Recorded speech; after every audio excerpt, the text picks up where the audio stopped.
Cette activité sur la Russie depuis 1991 s'inscrit dans l'axe 1 du thème sur la puissance. C'est la deuxième activité après celle sur l'Empire ottoman. Nous avons d'abord commencé par un échange autour des représentations des élèves sur la Russie, de partir un peu des connaissances, et puis nous avons entamé une petite présentation de la Fédération de Russie.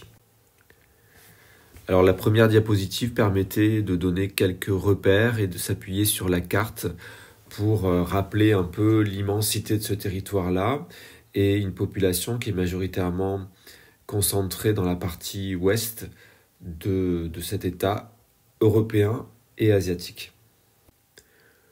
Pour poser les objectifs de ce cours, pour amener une problématique, nous avons confronté deux caricatures. La première date de 1991, on y voit une Russie affaiblie, fragilisée dans le contexte de l'éclatement de l'URSS, de la fin de la guerre froide, et une seconde caricature qui date de 2019, où au contraire, on voit une Russie qui semble dopée, musclée par la personne de Vladimir Poutine, qui est ici représentée.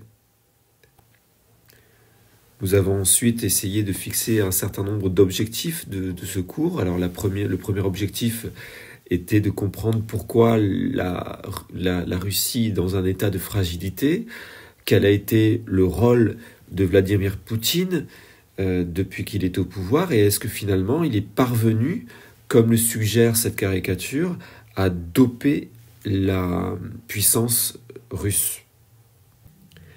La première partie du cours a permis de faire un rappel de la création de la Fédération de Russie. Nous avons rappelé un certain nombre de repères historiques rapidement, notamment le fait que la Russie était intégrée entre 1922 et 1991 à l'URSS.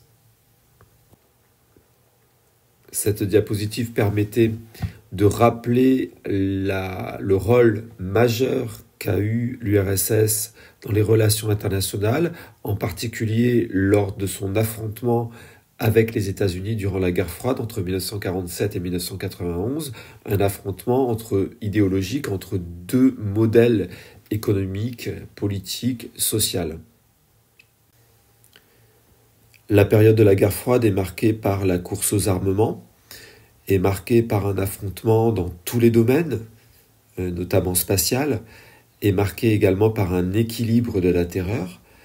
C'est aussi un monde bipolaire, c'est-à-dire un monde divisé en deux blocs, avec les alliés de l'URSS, le bloc communiste, et les alliés des États-Unis, le bloc occidental. Il y a toute une imagerie du pouvoir, de la puissance, qui s'inscrit dans les paysages, des statues, etc. Et lorsque les structures politiques disparaissent, il y a une grande activité qui est le démantèlement de ces symboles. Et ça n'a pas manqué en 1991. On a démantelé beaucoup de statues qui symbolisaient des figures du communisme, Lénine ou Staline par exemple ici.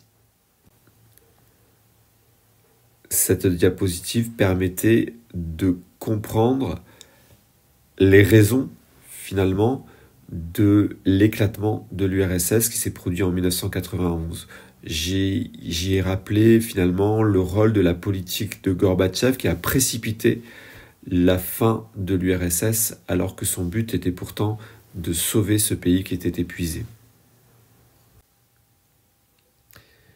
Alors Mikhaïl Gorbatchev est le dernier dirigeant de l'URSS. Il finit par démissionner le 25 décembre 1991 alors que le pays a éclaté puisque les différentes républiques qui composaient l'URSS ont les unes après les autres déclaré leur indépendance.